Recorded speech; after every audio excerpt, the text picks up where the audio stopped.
సక్కిరి భాస్కర్. నేను తెలుగు పండితునిగా పనిచేస్తున్నాను కామవరం కౌతాల మండలం. నేను ఘంటసాల పాటల మీద పిహెచ్డి చేసి డాక్టరేట్ తీసుకున్నాను. ఇప్పుడు నా కవితా శీర్షిక,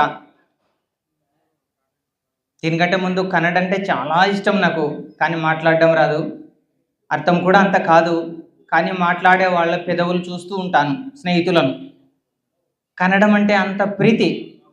కష్టం మీద నమ్మూర మందార హూవే అనే పాటను కన్నడ భాషలో రాసుకున్నాను, ప్రయత్నం చేసినాను.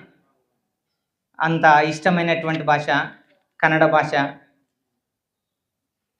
కన్నడకి దండాలు పెడుతూ తెలుగు కవిత. కనబడుట లేదు శీర్షిక. కనబడుట లేదు.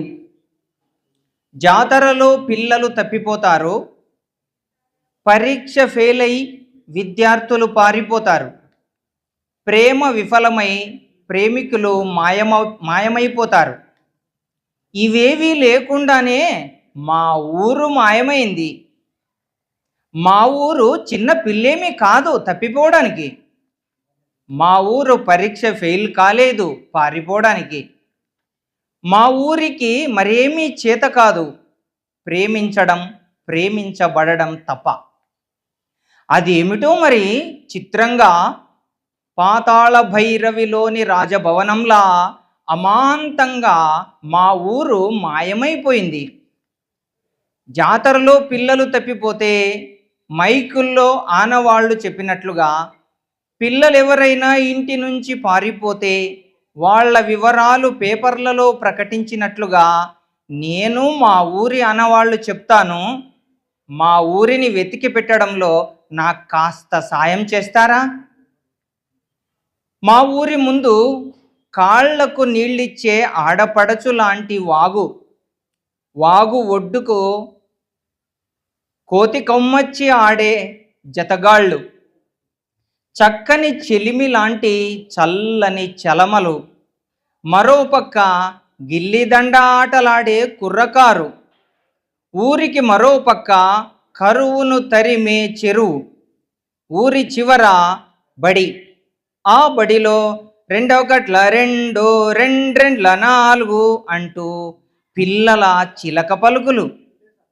బడికి వెళ్ళే దారిలో అందరినీ అక్కున చేర్చుకునే పొదరిల్లు మా ఇల్లు. అది 4 అంకణాల ఇల్లు.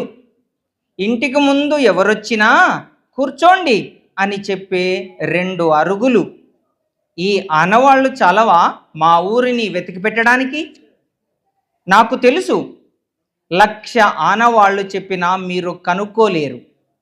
ఈ భూమండలమంతా తిరిగినా మీకు మా ఊరు కనిపించదు. ఎందుకంటే మీ ఊరిని మీరు కనుక్కోలేకపోతున్నప్పుడు, మీ ఊరి వేటలో మీరున్నప్పుడు మా ఊరిని మీరెలా కనుక్కోగలరు?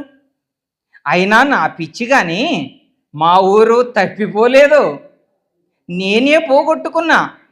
ఒక్క ఊరే కాదు, చాలా పోగొట్టుకున్నా. నేను పోగొట్టుకున్నదేమిటో నాకు బాగా తెలుసు. ఏవైతే పోగొట్టుకున్నానో అవన్నీ నావే. స్వర్గాలంటూ ఉంటే మనం కోల్పోయినవే స్వర్గాలు. ధన్యవాదాలు.